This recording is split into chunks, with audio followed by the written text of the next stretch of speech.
ডারউইনের জয়ের পর আশা জমেছিল, এমনকি ম্যাকায়ের প্রথম ইনিংসে ৬৪তে অল আউট হওয়ার পরেও শরীফুলের বোলিংয়ে টানেলের শেষ প্রান্তে আলো দেখেছিলেন অনেকে, কিন্তু সেই আলো যে মরীচিকা।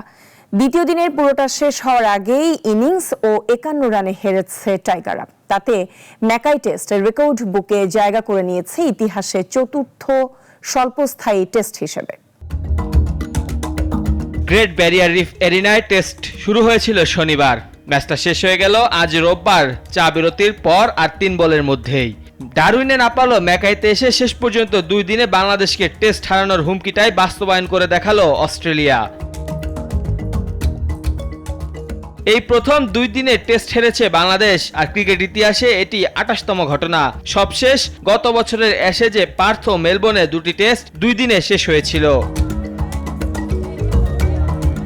প্রথম দিনে প্রথম ইনিংসে ৬৪ রানে অল আউট হওয়ার পর দ্বিতীয় ইনিংসে বাংলাদেশ অল আউট হওয়ার আগে করেছে ৯৫ রান। ২ ইনিংস মিলিয়েও তারা ছুঁতে পারেনি অস্ট্রেলিয়ার প্রথম ইনিংসের ২১০।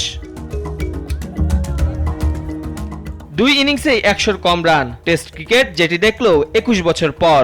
২ ইনিংসে কোন দলের ১০০-র নিচে অল আউট হওয়ার ১৮টি ঘটনার মধ্যে সবশেষটি ছিল ২০০৫ সালের আগস্টে। এর আগে প্রথম দিনের ৮ উইকেটে ১৬৫ রান নিয়ে দ্বিতীয় দিন শুরু করা অস্ট্রেলিয়া বাকি ২ উইকেট হারিয়ে স্কোরবোর্ডে যোগ করতে পারে আরও ৪৫ রান। আগের দিন ৬ উইকেট পাওয়া শরীফুল এদিন সকালে ক্যামেরন গ্রিনকে ফিরিয়েছেন ইনসুইং ইয়র্কারে। বাংলাদেশের প্রথম পেসার হিসেবে ৭ উইকেট পেলেন এই বাঁহাতি। অস্ট্রেলিয়াকে আবার ব্যাটিং করাতে হলে বাংলাদেশকে দ্বিতীয় ইনিংসে করতে হতো অন্তত ১৪৬ রান, কিন্তু তার হলো কই।